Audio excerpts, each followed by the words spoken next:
Bonsoir à tous et bienvenue sur D8 pour un nouveau voyage au bout de la nuit, une nouvelle soirée littéraire. Alors ce soir, je suis ravie de vous retrouver pour vous lire Les liaisons dangereuses de Laclos, sous-titré Lettres recueillies dans une société et publiée pour l'instruction de quelques autres. Cette œuvre littéraire majeure du XVIIIe siècle qui narre le duel pervers de deux nobles manipulateurs, roués et libertins du siècle des Lumières, est considérée comme un chef-d'œuvre de la littérature française, bien qu'elle soit tombée dans l'oubli durant la majeure partie du XIXe siècle, avant d'être redécouverte au début du XXe siècle.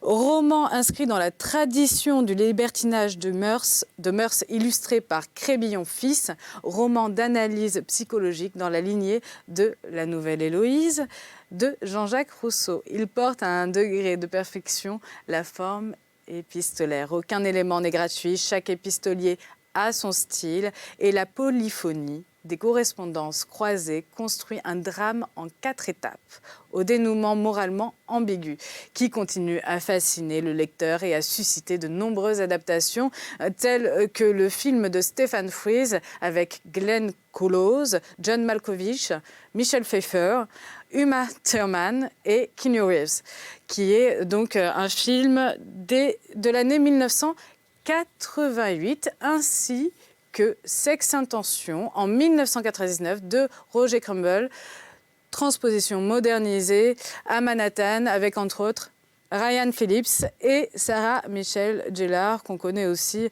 sous Buffy contre les vampires. Mais aussi plein d'adaptations musicales et romanesques, ainsi que théâtrale. Donc nous allons commencer donc cette lecture. N'hésitez pas à réagir sur les réseaux sociaux #VBN ainsi que sur notre page Facebook Voyage au bout de la nuit.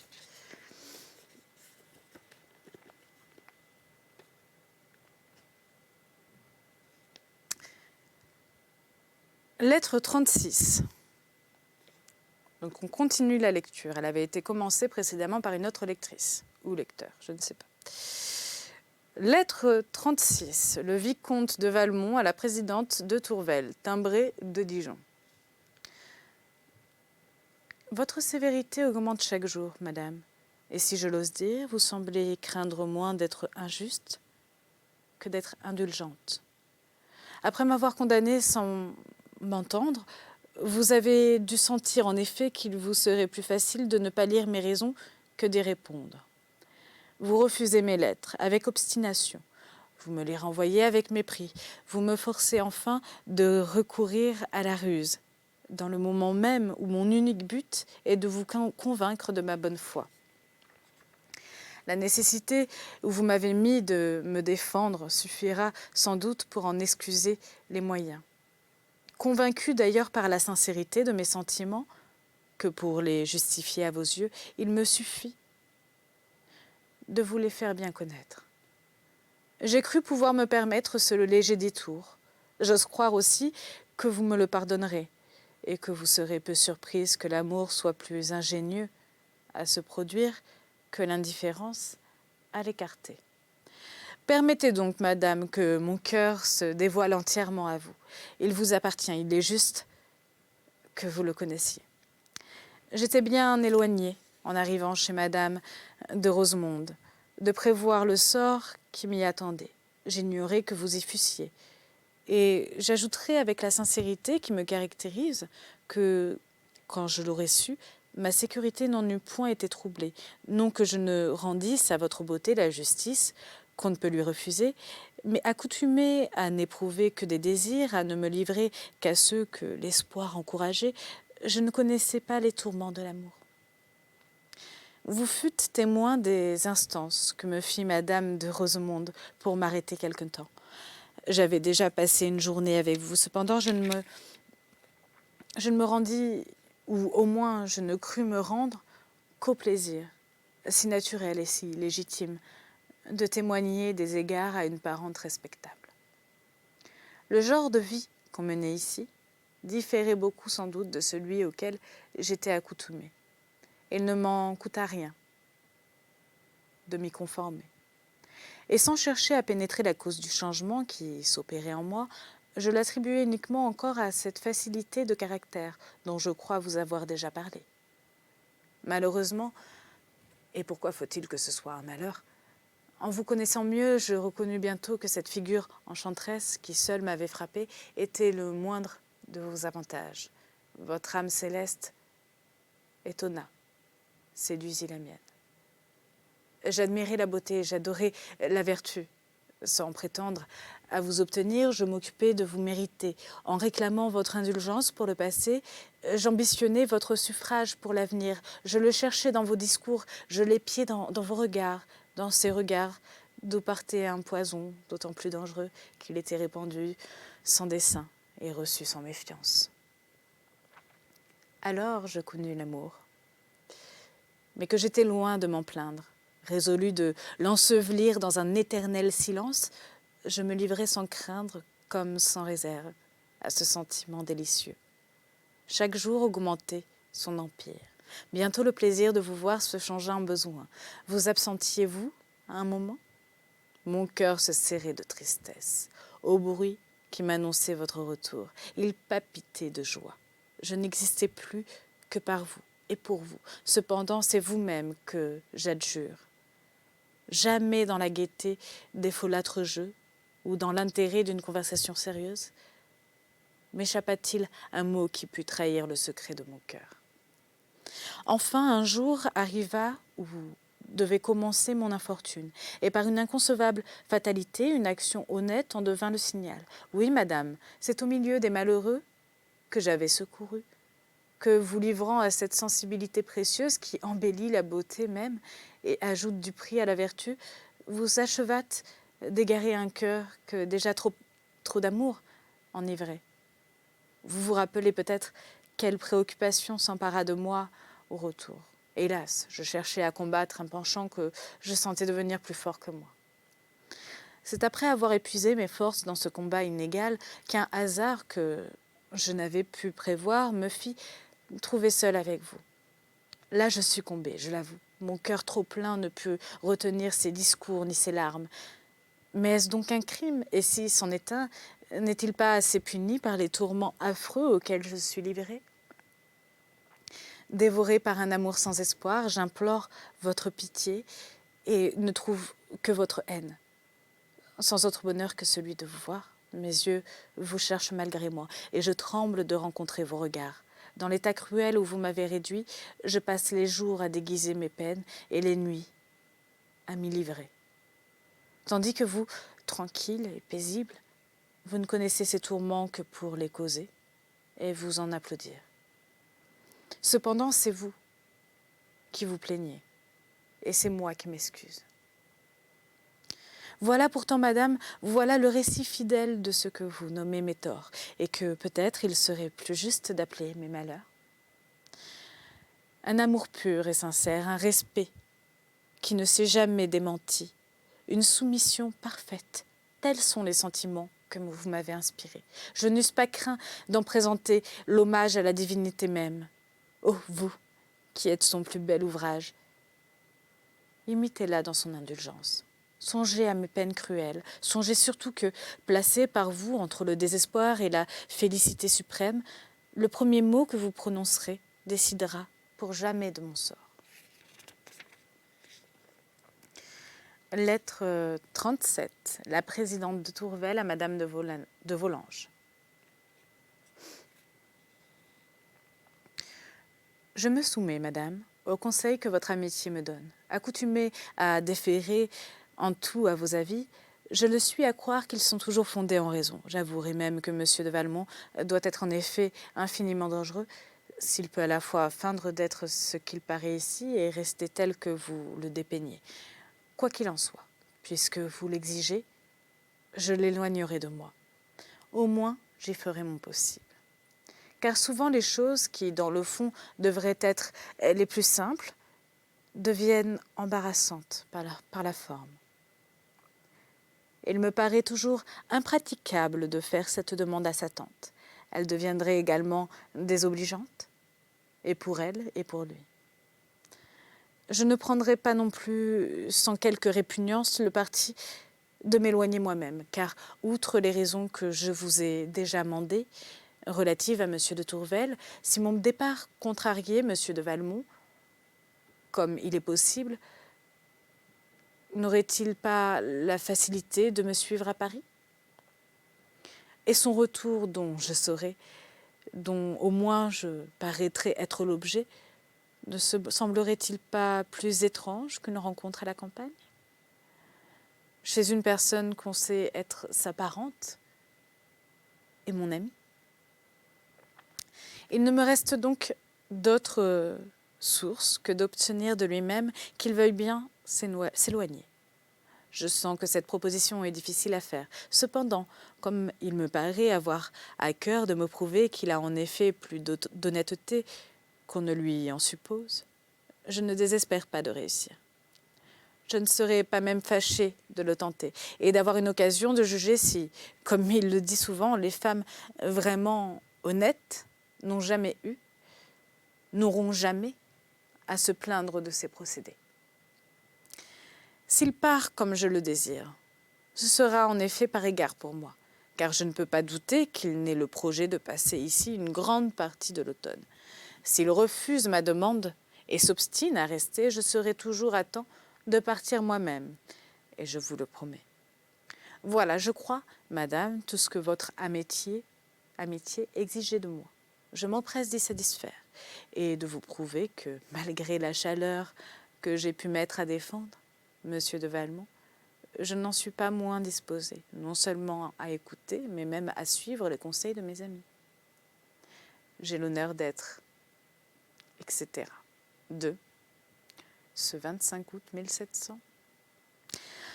Lettre 38. La marquise de Merteuil au vicomte de Valmont. Votre énorme paquet m'arrive à l'instant, mon cher vicomte. Si la date en est exacte, j'aurais dû le recevoir 24 heures plus tôt, quoi qu'il en soit. Si je prenais le temps de le lire, je n'aurais plus celui-ci d'y répondre. Je préfère donc de vous en accuser seulement la réception, et nous causerons d'autres choses. Ce n'est pas que j'ai rien à vous dire pour mon compte. L'automne ne laisse à Paris presque point d'homme qui est figure humaine. Aussi, je suis depuis un mois d'une sagesse à périr. Et tout autre que mon chevalier serait fatigué des preuves de ma constance. Ne pouvant m'occuper, je me distrais avec la petite Volanges. Et c'est d'elle que je veux vous parler. Savez-vous que vous avez perdu plus que vous ne croyez à ne pas vous charger de cet enfant? Elle est vraiment délicieuse, cela n'a ni caractère ni principe. Jugez combien sa société sera douce et facile. Je ne crois pas qu'elle brille jamais par le sentiment, mais tout annonce en elle les sensations les plus vives. Sans esprit et sans finesse, elle a pourtant une certaine fausseté naturelle, si l'on peut parler ainsi, qui quelquefois m'étonne moi-même et qui réussira d'autant mieux que sa figure offre l'image de la candeur et de l'ingénuité. Elle est naturellement très caressante et je m'en amuse quelquefois. Sa petite tête se monte avec une facilité incroyable et elle est alors d'autant plus plaisante qu'elle ne sait rien, absolument rien, de ce qu'elle désire tant de savoir. Il lui en prend des impatiences tout à fait drôles. Elle rit, elle se dépite, elle pleure et puis elle me prie de l'instruire avec une bonne foi réellement séduisante. En vérité, je suis presque jalouse de celui à qui ce plaisir est réservé. Je ne sais si je vous ai mandé que depuis 4 ou 5 jours, j'ai l'honneur d'être sa confidente. Vous devinez bien que d'abord j'ai fait la sévère, mais aussitôt que je me suis aperçue qu'elle croyait m'avoir convaincue par ses mauvaises raisons, j'ai eu l'air de les prendre pour bonnes. Et elle est intimement persuadée qu'elle doit ce succès à son éloquence. Il fallait cette précaution pour ne pas me compromettre. Je lui ai permis d'écrire et de dire « je t'aime ». J'aime. Et le même jour, sans qu'elle s'en doutât, je lui ai ménagé un tête-à-tête avec son Danceny. Mais figurez-vous qu'il est si sot, encore, qu'il n'en a seulement pas obtenu un baiser. Ce garçon-là fait pourtant de fort jolis vers. Mon Dieu, que ces gens d'esprit sont bêtes. Celui-ci l'est au point qu'il m'en embarrasse, car enfin pour lui, je ne peux pas le conduire. C'est à présent que vous me seriez bien utile. Vous êtes assez lié avec Danceny pour avoir sa confidence. Et s'il vous l'a donnée une fois, nous irions grand train. Dépêchez donc votre présidente. Car enfin, je ne veux pas que Gercourt s'en sauve. Au reste, j'ai parlé de lui hier à la petite personne, et je lui ai si bien peint que quand elle serait sa femme depuis 10 ans, elle ne le haïrait pas davantage. Je l'ai pourtant beaucoup prêché sur la fidélité conjugale. Rien n'égale ma sévérité sur ce point. Par là, d'une part, je rétablis auprès d'elle ma réputation de vertu, que trop de condescendance pourrait détruire. De l'autre, j'augmente en elle la haine dont je veux gratifier son mari. Et enfin, j'espère qu'en lui faisant accroire qu'il ne lui est permis de se livrer à l'amour que pendant le peu de temps qu'elle a resté fille, elle se décidera plus vite à n'en rien perdre. Adieu, vicomte. Je vais me mettre à ma toilette. Ou je lirai votre volume. 2, ce 27 août 1700. Lettre 39. Cécile Volanges à Sophie Carnet. Je suis triste et inquiète, ma chère Sophie. J'ai pleuré presque toute la nuit. Ce n'est pas que pour le moment je ne sois bien heureuse, mais je prévois que cela ne durera pas. J'ai été hier à l'opéra avec Madame de Merteuil. Nous y avons beaucoup parlé de mon mariage et j'en ai rien appris de bon. C'est Monsieur le comte de Gercourt que je dois épouser, et ce doit être au moins au mois d'octobre. Il est riche, il est homme de qualité, il est colonel du régiment de... Jusque-là, tout va fort bien. Mais d'abord, il est vieux. Figure-toi qu'il a au moins 36 ans. Et puis Madame de Merteuil dit qu'il est triste et sévère et qu'elle craint que je ne sois pas heureuse avec lui. J'ai même bien vu qu'elle en était sûre et qu'elle ne voulait pas me le dire pour ne pas m'affliger. Elle ne m'a presque entretenue toute la soirée que des devoirs des femmes envers leur mari. Elle convient que Monsieur de Gercourt n'est pas aimable du tout, et elle dit pourtant qu'il faudra que je l'aime.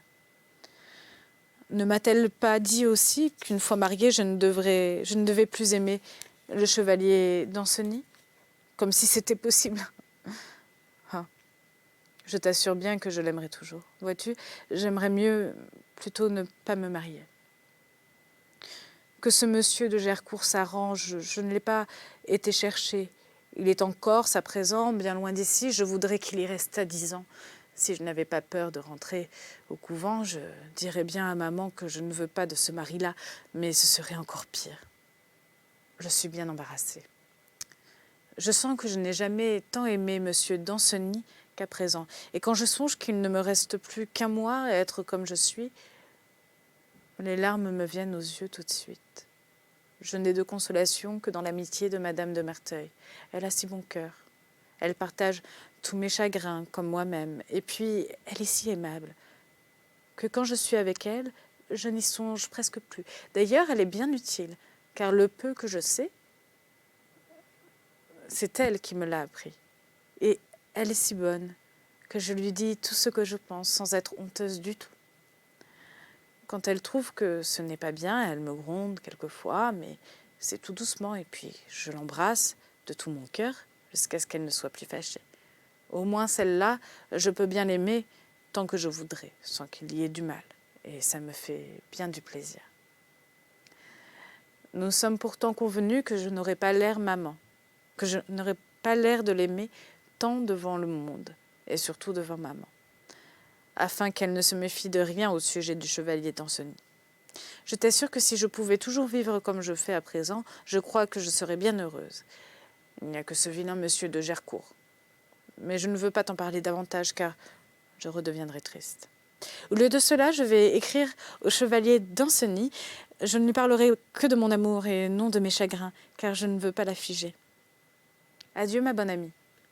Tu vois bien que tu aurais tort de te plaindre, et que j'ai beau être occupée, comme tu dis, qu'il ne m'en reste pas moins le temps de t'aimer et de t'écrire.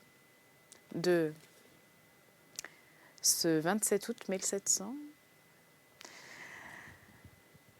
le vicomte de Valmont à la marquise de Merteuil.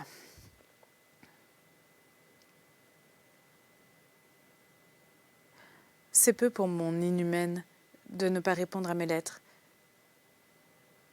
de refuser de la recevoir. Elle veut me priver de sa vue, elle exige que je m'éloigne.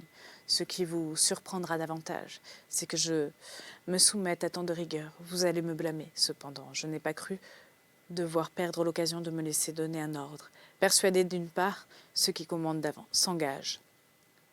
Ceux qui commandent, que qui commande s'engage. Et de l'autre, que l'autorité illusoire que nous avons l'air de laisser prendre aux femmes est un des pièges qu'elles évitent le plus difficilement. De plus, l'adresse que celle-ci a su mettre à éviter de se trouver seule avec moi me plaçait dans une situation dangereuse, dont j'ai cru devoir sortir à quelque prix que ce fût. Car étant sans cesse avec elle, sans pouvoir l'occuper de mon amour, il y avait lieu de craindre qu'elle ne s'accoutumât enfin à me voir sans trouble, disposition dont vous savez assez bien qu'il est difficile de revenir. Au reste, vous devinez que je ne me suis pas soumis sans condition. J'ai même eu le soin d'en mettre une impossible à accorder, tant pour rester toujours maître de tenir ma parole ou d'y manquer, que pour engager une discussion, soit de bouche ou par écrit, dans un moment où ma belle est plus contente de moi, où elle a besoin que je le sois d'elle. Sans compter que je serais bien maladroit si je ne trouvais moyen d'obtenir quelque dédommagement de mon désistement, et cette prétention tout insoutenable qu'elle est. Après vous avoir exposé mes raisons dans ce long préambule, je commence l'historique de ces 2 derniers jours. J'y joindrai comme pièce justificative la lettre de ma belle et ma réponse. Vous conviendrez qu'il y a peu d'historiens aussi exacts que moi. Vous vous rappelez l'effet que fit avant-hier matin ma lettre de Dijon? Le reste de la journée fut très orageux. La jolie prude arriva seulement au moment du dîner et annonça une forte migraine, prétexte dont elle voulut couvrir un des plus violents accès d'humeur que femme puisse avoir. Sa figure en était vraiment altérée. L'expression de douceur que vous lui connaissez s'était changée en un air mutin qui en faisait une beauté nouvelle. Je me promets bien de faire usage de cette découverte par la suite et de remplacer quelquefois la maîtresse tendre par la maîtresse mutine. Je prévis que l'après-dîner serait triste et pour m'en sauver l'ennui, je prétextai des lettres à écrire et me retirai chez moi. Je revins au salon sur les 6 heures. Madame de Rosemonde proposa la promenade qui fut acceptée. Mais au moment de monter en voiture, la prétendue malade, par une malice infernale, prétexta à son tour, et peut-être pour se venger de mon absence, un redoublement de douleur et me fit subir sans pitié la tête à tête de ma vieille tante. Je ne sais si les imprécations que je fis,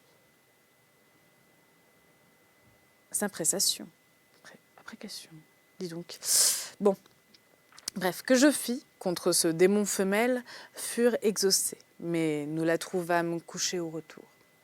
Le lendemain, au déjeuner, ce n'était plus la même femme. La douceur naturelle était revenue et j'eus lieu de me croire pardonnée. Le déjeuner était à peine fini que la douce personne se leva d'un air indolent et entra dans le parc. Je la suivis comme vous pouvez croire. D'où peut naître ce désir de promenade, lui dis-je en l'abordant. J'ai beaucoup écrit ce matin, me répondit-elle, et ma tête est un peu fatiguée. Je ne suis pas assez heureux, repris-je, pour avoir à me reprocher cette fatigue-là. Je vous ai bien écrit, répondit-elle. Encore. Mais j'hésite à vous donner ma lettre. Elle contient une demande et vous ne m'avez pas accoutumé à en espérer le succès. Ah, je jure que s'il m'est possible, rien n'est plus facile, interrompit-elle. Et quoique vous dussiez peut-être l'accorder comme justice, je consens à l'obtenir comme grâce. En disant ces mots, elle me présenta sa lettre. En la prenant, je pris aussi sa main, qu'elle retira. Mais sans colère, et avec plus d'embarras que de vivacité. La chaleur est plus vive que je ne croyais, dit-elle. Il faut rentrer. Et elle reprit la route du château. Je fis de vains efforts pour lui persuader de continuer sa promenade, et j'eus besoin de me rappeler que nous pouvions être vus pour n'y employer que de l'éloquence. Elle rentra sans proférer une parole, et je vis clairement que cette fin de promenade n'avait eu d'autre but que de me remettre sa lettre. Elle monta chez elle en rentrant, et je me retirai chez moi pour lire l'épître, que vous ferez bien de lire aussi, ainsi que ma réponse, avant d'aller plus loin. Voilà, c'est ainsi que se termine donc ma lecture des liaisons dangereuses. J'espère que vous avez passé un agréable moment. Je vous souhaite une excellente soirée, ainsi qu'une très bonne matinée pour certains et bon courage pour le travail aux autres. Bonne soirée.